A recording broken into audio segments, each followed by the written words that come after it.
grup pasien nasional keluarga Rusia Indonesia, ya Kezia. Kamu siapa? Emma.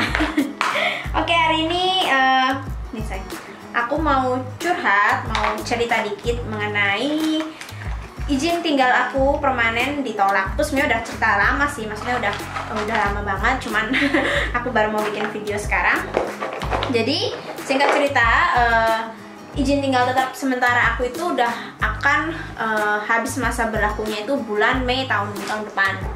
Itu udah habis. Kalau misalkan ini berlaku 3 tahun ya, jadinya aku jadi itu tahun 2019 dan tahun 2022 tahun depan itu udah habis. Nih kayak gini. Jadi kalau misalkan untuk izin tinggal tetap sementara tuh kayak gini bentuknya. Di paspor kita udah habis. Dan kita pas bulan April itu, ya April lah, sekitar pertengahan April tuh kita kepikiran udah kita bikin aja 1 tahun sebelumnya kayak gitu kan, istilahnya daripada mendadak gitu. Ya udah, dan akhirnya karena di sini meskipun kita tinggal di Rusia, kita tetap diharuskan untuk membuat SKCK, yaitu SKCK tapi dari Polri, dari Indonesia. Akhirnya karena aku di Rusia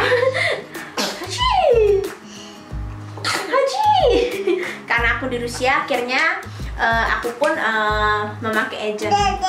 Untuk harga agent itu mulai dari bikin SKCK sampai legalisir kedudukan itu sekitar 2 juta lebih. Oke, itu proses kalau nggak salah sekitar, nggak lama sih, sekitar 2 mingguan. Itu bulan April. Dan ini SKCK aku, ini aku udah nggak, ini ya, kasih kalian tunjukin dokumen-dokumennya. Aduh, nih anak. SKCK aku gini bentuknya. Nih kayak gini, tuh. Kayak gini. Terus ini juga udah dilegalisir di belakangnya. Udah ya nanti ini ceritanya nanti aja. Nah akhirnya SKCK aku pun ini dikirim ke Rusia melalui DHL. Waktu kayak istilahnya kayak barengan sama temanku kayak gitu aku kirimnya. Jadi aku dapatnya itu ya bulan Mei awal lah atau April akhir, karena ini aku bikin SKCK itu April tanggal 19 kayak gitu. Nah setelah aku udah dapetin SKCK itu di tangan, aku harus istilahnya kayak ngelengkapin dokumennya untuk translate SKCK-nya itu. Nah di sini itu kita memutuskan pakai agent karena kita pikir kan akan lebih gampang dan waktunya nggak terlalu buang banyak lah kayak gitu kan. Nah si agent ini saya udah kayak ngurusin untuk notarisin, untuk translate nih kayak gini translate-nya. Kalian tuh untuk kelihatan nggak translate tuh. Terus sama udah dicap notaris juga sama mereka. Tuh udah dicap notaris sama mereka. Terus mereka juga ini untuk translatean dari pasportnya. Udah rusak nih, ini translatean dari pasportnya. Tuh mereka udah bikinin. Terus ada juga medical check up-nya. Terus ini kayak formulirnya gitu loh buat ngisi kayak gitu. Udah dibikinin semua sama mereka.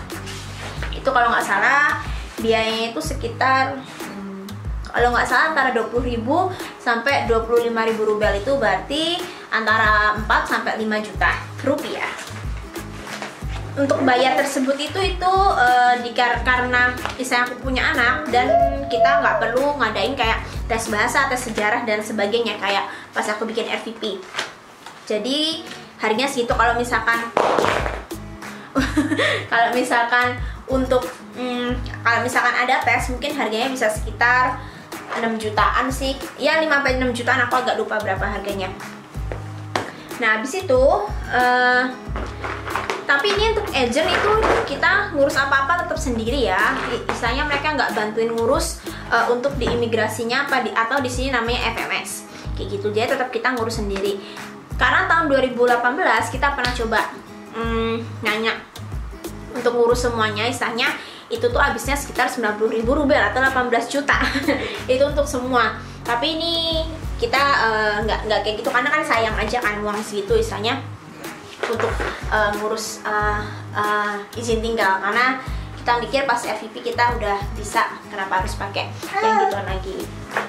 Nah, di sini masalahnya adalah karena SKCK aku ini itu berlakunya di Rusia itu hanya 3 bulan aja, sedangkan kalau misalkan di kertasnya itu kan 9 bulan, tapi di Rusia adalah 3 bulan. Itu adalah permasalahannya.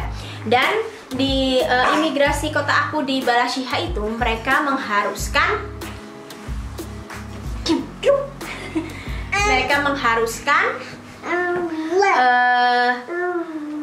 kita untuk daftar melalui Gosuslugi atau website mereka dulu.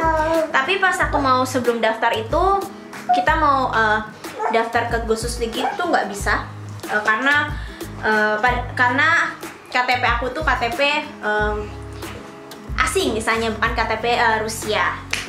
Nah, habis itu kita coba itu sekitar kalau nggak salah berapa minggu ya sebelum SKCK aku expired, kayaknya sekitar 3 mingguan lah, apa sebulan, kayak nggak nyampe sebulan juga sih, mungkin sekitar 3 mingguan. Kita coba untuk daftar on the spot ke sana.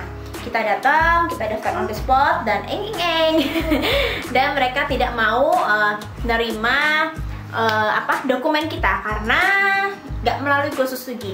Tapi di Gosuslugi imigrasi kita itu selalu penuh, jadwalnya tuh selalu penuh. Kita nggak, istilahnya susah bikin jadwal lah, selalu penuh deh pokoknya. Mungkin kalau bikin jadwal harus sebulan sebelumnya, itu pun kalau misalkan sebulan sebelumnya itu kadang-kadang udah penuh duluan gitu. Nah,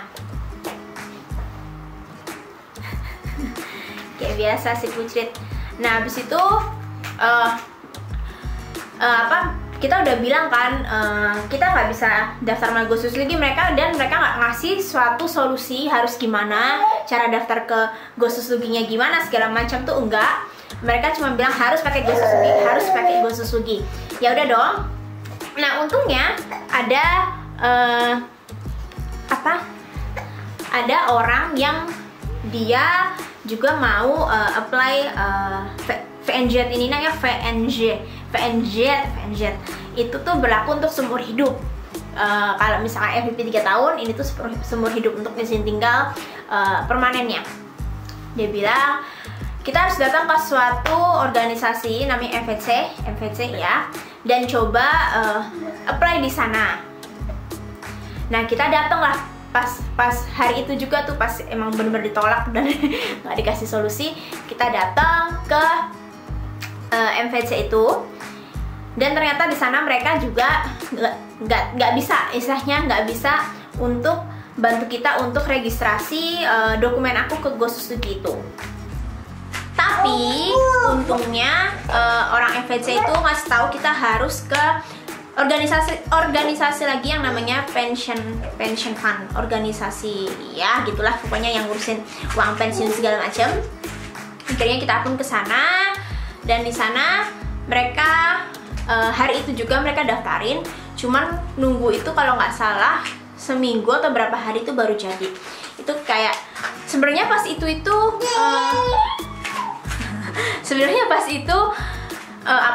kayaknya SKCK aku tuh udah expired deh, kalau nggak salah. Seingat aku tuh SKCK aku udah expired, dan kita pun datang, kita mengambil nomor antrian di Gosuslugi untuk jadwal kedatangan kita, dan itu udah expired.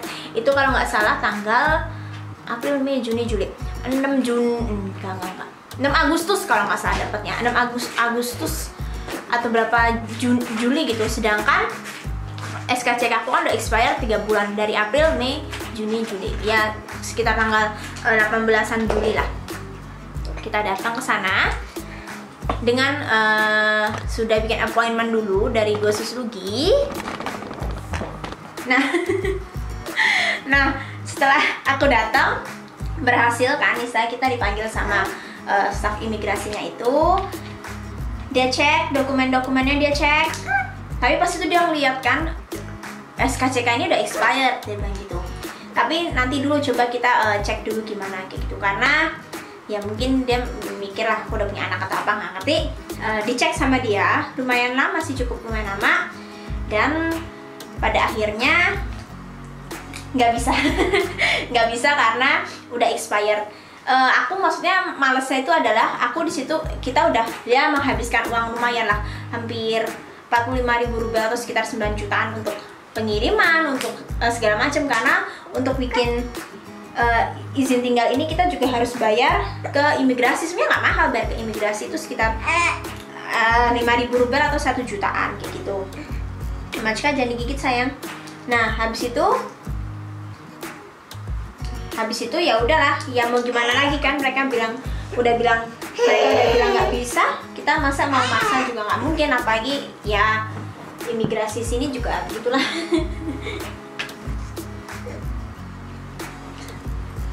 Dan singkat cerita lagi, ya udahlah, aku bilang ya udahlah, mau gimana lagi kan kalau emang nggak bisa gitu kan. Terus kita tadinya mau bikin itu bulan Oktober kita mau coba apply lagi, dikarenakan pas September itu kita liburan kan. Kenapa kita mau apply, tapi pas itu Moskow, aku rasa cuma Moskow seingatku itu yang ada semi lockdown itu. Ya udah nggak jadi lagi, karena pas aku tanya ke embassy Rusia di Jakarta, mereka bilang mereka tutup pas semi lockdown itu. Nah habis itu akhirnya ya aku diskusi lah sama Roman, gimana nih, masih mau bikin apa enggak kayak gitu kan istilahnya. Kalau misalkan masih mau bikin mama masih mau bikin apa, jadi malas ribetnya gitu lagi loh. Maksudnya di Rusia aku pernah cerita juga, itu istilahnya pengiriman DHL atau pos itu hanya bisa kirim ke alamat kantor. Nah sedangkan si Roman di kantornya nggak bisa, istilahnya kantor mertua juga nggak bisa dikirimin surat gitu kan. Ya udahlah, akhirnya kita memutuskan udah nggak usah bikin kayak gitu. Nah sebenarnya ya masih bingung juga sih maksudnya. Nah akhirnya kita tuh jadi bikin beberapa plan, sebenarnya dua rencana sih.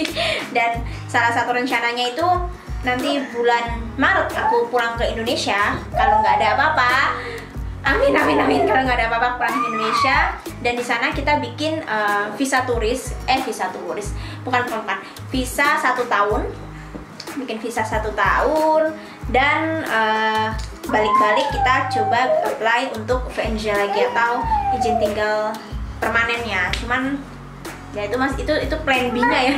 Ada plan A-nya lagi, cuman aku nggak bisa kasih tahu gimana.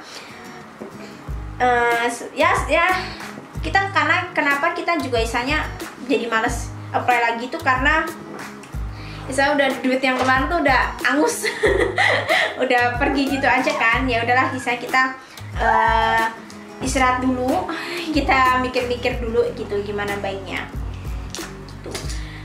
Karena kalau misalkan untuk izin tinggal permanen atau VNJ itu kita dapat kayak semacam buku gitulah, kayak paspor juga aja istilahnya kan. Istilahnya itu udah setengah warga negara Rusia. Kalau misalkan menurut kalian tuh, misalkan kalian kasih aku saran tuh sebaiknya gimana gitu. Apakah aku harus tetap membuat izin tinggal ini atau enggak? Iya sayang. Karena aku mikir untuk karena udah punya anak ya mungkin mereka akan lebih gampang, mereka istilahnya akan bikin nggak terlalu yang diperketat banget, tapi ya ternyata enggak gitu. Udah sekian ceritaku, unek-unek aku tentang gagalnya aku membuat izin tinggal permanen di Rusia. Terima kasih sudah menonton, jangan lupa untuk like, comment, share, dan subscribe. Пока-пока. Машка, как котик говорит? Мяу. Собачка? Коровка? Поросенок? Kalau kambing gimana kambing? Itu cuma intermezzo aja ya.